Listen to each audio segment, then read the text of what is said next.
Hola, mi nombre es Cristian Barrero, bienvenidos a Contabilidad de Cero. Hoy quiero explicarte cómo declarar la casa habitación, o sea, el apartamento, la casa, el bien inmueble del contribuyente persona natural no obligado a llevar contabilidad. Esta es una pregunta que nos hacen bastante en nuestro centro de capacitaciones y hoy quiero explicarte paso a paso cuál es la forma correcta de declarar la casa habitación de los contribuyentes personas naturales no obligados a llevar contabilidad. La norma por regla general nos menciona diferentes alternativas de declarar esta casa habitación. Hoy voy a explicarte esas diferentes alternativas y qué alternativa debes elegir también según lo establecido por la norma tributaria. Alternativa número 1, artículo 69 del Estatuto Tributario, dice que la primera forma de declarar una casa habitación de un contribuyente persona natural no obligado a llevar contabilidad es por el valor de compra. Ejemplo, compramos una casa en 100 millones de pesos y a esos 100 millones le pagamos 5 millones de escritura y el registro en instrumentos públicos, o sea que nos dio un total de 100 millones más 5 millones, 105 millones de pesos. Esa podría ser la primera alternativa de declarar esa casa habitación. Tengamos presente que si hay mejoras se pueden llevar como un mayor valor también de esa casa. Recuerden que estamos hablando de personas naturales no obligadas a llevar contabilidad. La segunda alternativa que nos menciona la norma es hacerle un ajuste fiscal teniendo presente el artículo 70 del Estatuto Tributario que está reglamentado para el año 2022, año gravable 2022. Recordemos que las declaraciones que presentamos en este 2023 son por los ingresos y patrimonio del contribuyente del 2022. Entonces, reglamentado por el decreto 2609 para el año gravable 2022, nos menciona que podemos tomar el costo fiscal de esa casa. Si el costo fiscal son 100 millones de pesos, a ese valor le podemos hacer el ajuste que menciona el decreto 2609, que es el ajuste fiscal por porcentaje para el valor de los activos fijos. ¿Qué quiere decir esto? Que si la casa, el valor fiscal de esa casa, el valor digamos que en este caso declarado el año anterior, fue de 100 millones de pesos, yo voy al decreto 2609, voy a mostrarlo en este instante para que lo puedan visualizar. Voy al decreto 2609 del 2022, voy a la parte donde dice decreta, el artículo 1, y en ese artículo voy donde dice ajuste del costo fiscal de activos fijos. Ahí nos dan un porcentaje, dice que es 4,67%. Entonces, ¿qué hago yo? Cojo el valor de la casa, digamos que si vale 100 millones de pesos y le invito a que lo haga con la calculadora. El costo fiscal de esa casa era 100 millones de pesos, lo multiplico por el 4,67%, que es el ajuste que nos menciona el decreto por porcentaje, y nos da 4.670.000 pesos. Eso significa que a los 100 millones le podría yo sumar los 4.670.000 pesos para poder declarar esa casa habitación del contribuyente persona natural no obligada a llevar contabilidad en 104.670.000 pesos. Esa sería la segunda alternativa que nos permite la norma para declarar una casa habitación. Tercera alternativa que nos menciona la norma y que podríamos utilizar: el valor del avalúo. Muchas veces acá hay confusión porque creemos que el valor del avalúo es el que siempre hay que declarar, que porque aparece en el impuesto predial. La respuesta es no y sí. En algunos casos sí hay que declarar el valor del avalúo catastral y ya más adelante miraremos por qué, y en otros casos no. ¿Dónde encontramos el valor del avalúo catastral cuando vamos a declarar el valor de esa casa? En el impuesto predial. Ahí aparece cuál es el valor del avalúo que ha determinado el municipio para esa casa habitación. ¿Listo? Esa sería la tercera alternativa. Cuarta alternativa es hacer el ajuste establecido en el artículo 3 del Estatuto Tributario y también reglamentado por el decreto 2609 del 2022 para las declaraciones del año gravable 2022, o sea, las que vamos a presentar en este 2023. O sea que hay otra forma de hacer un ajuste fiscal y elevar el valor de esa casa habitación. ¿Por qué uno querría elevar el valor de la casa habitación? Si un día el contribuyente desea vender esa casa, eso va a disminuir el impuesto que pague ese contribuyente por ganancia ocasional.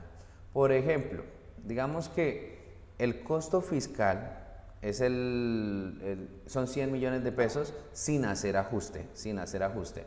Si el contribuyente vende la casa en 300 millones de pesos, al ser el costo fiscal 100 millones de pesos, va a tener una utilidad de 200 millones. Entonces, miremos qué pasaría si tiene una utilidad de 200 millones cuando tenga que pagar el impuesto por ganancia ocasional.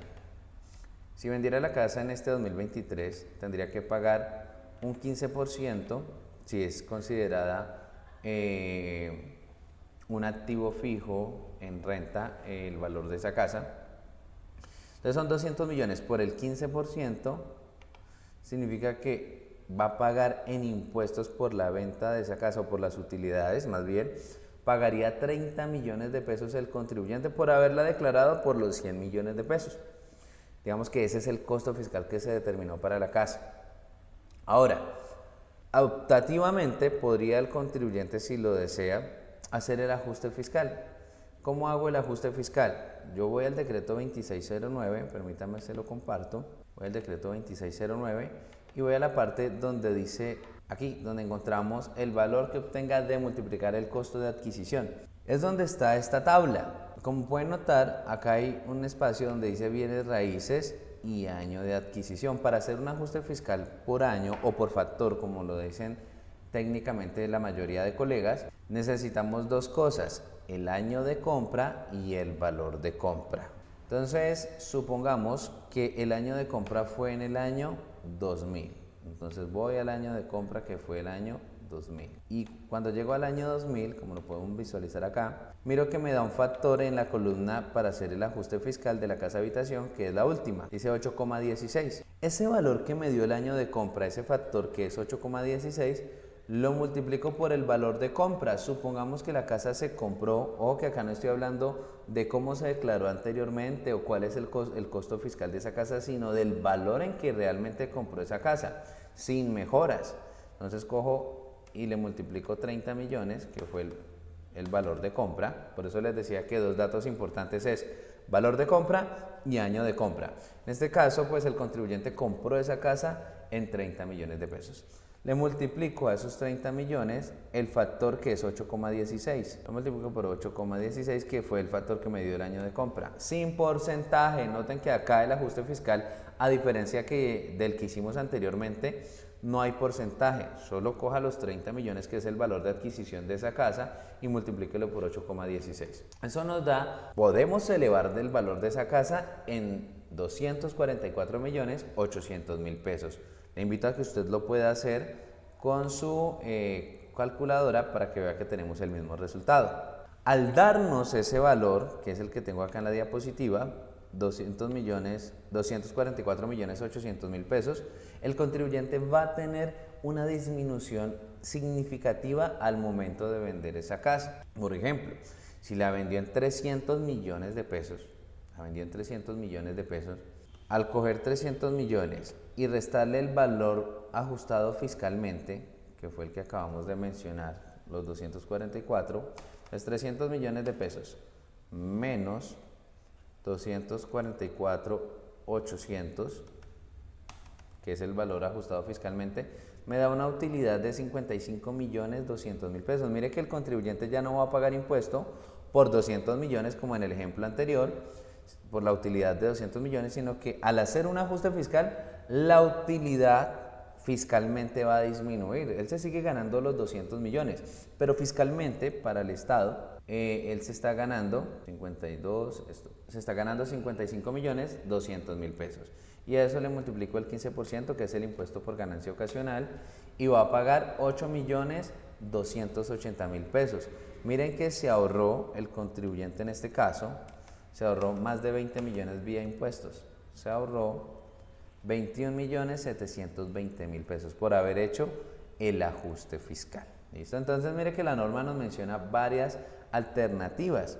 Ahora, yo ya le mencioné que como alternativas está el valor de compra, está el valor del avalúo, está el valor ajustado por porcentaje, o como lo dice la mayoría de colegas, teniendo presente lo del artículo 70 del Estatuto Tributario, o el valor ajustado por año, que es el ajuste por el factor que lo menciona el decreto 2609, reglamentado por este decreto en el año grabable 2022.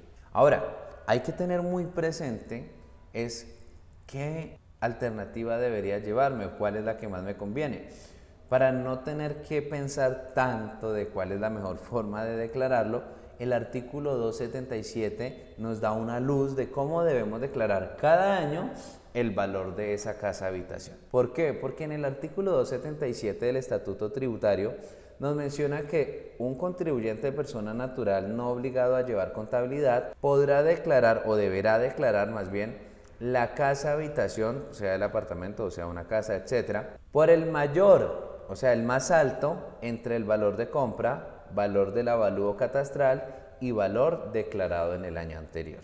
Yo debo mirar esos tres valores. El valor de compra pues lo vemos en las escrituras, el valor del avalúo catastral está en el impuesto predial y el declarado en el año anterior pues le pedimos los anexos de cómo se declaró ese bien inmueble en el año anterior. Entonces miramos esos tres valores y el valor más alto es el que vamos a llevar a la declaración. Es obligatorio. O sea, usted debe comparar esos tres valores y llevar el más alto. En este caso, mire, tenemos un valor de compra de 35 millones, tenemos un valor del avalúo de 90 millones y un valor declarado en el año anterior de 80 millones de pesos. Si el año anterior yo hubiese declarado esa casa, o el valor de compra más bien, si el valor de compra de esa casa hubiesen sido 135 millones, pues yo debo elegir el más alto de estos tres. Ya el valor a declarar no sería el del avalúo, que era el más alto en el ejemplo anterior, sino que va a ser el valor de compra. El valor de compra es el más alto de estos tres. O si el declarado en el año anterior hubiese sido 140 millones de pesos, pues si yo miro estos tres valores, el más alto es el declarado en el año anterior. O sea que debería declarar el del año anterior. Ahora bien, recordemos que opcionalmente podemos hacer un ajuste fiscal, teniendo presente lo que dice el artículo 73 del Estatuto Tributario, o sea, el ajuste por factor. ¿Qué significa eso? Que usted mira estos tres valores y escoge el más alto, pero si de pronto el cliente proyecta vender la casa y quiere pagar menos impuesto por ganancia ocasional, en esos casos es cuando hacemos el ajuste fiscal, para elevar el valor del bien inmueble, como lo hicimos en el ejemplo anterior, y que cuando venda la casa pague menos impuesto. Entonces recuerden esta regla de oro: siempre que vayan a declarar una casa habitación, miremos el mayor valor entre el valor de compra, valor declarado en el año anterior y valor del avalúo catastral. El más alto de esos tres es el que por regla general debemos llevar. Pero si el contribuyente desea vender esa casa habitación, ya lo tiene proyectado y está 99% seguro de que la va a vender, en esos casos es recomendable hacer un ajuste fiscal. ¿Por qué? Porque permite elevar el costo de esa casa habitación y que el contribuyente pague menos impuesto por ganancia ocasional. Bueno, con esto finalizaríamos, digamos que cuál es la mejor forma de declarar una casa habitación y pues qué debo tener presente al momento de llevarla en mi declaración de renta persona natural no obligada a llevar contabilidad. Si te gustó este video, no olvides darle un like, no olvides suscribirte. Si te queda alguna duda, por favor comenta. No olvides compartir este video a otros colegas y nos vemos en un próximo video.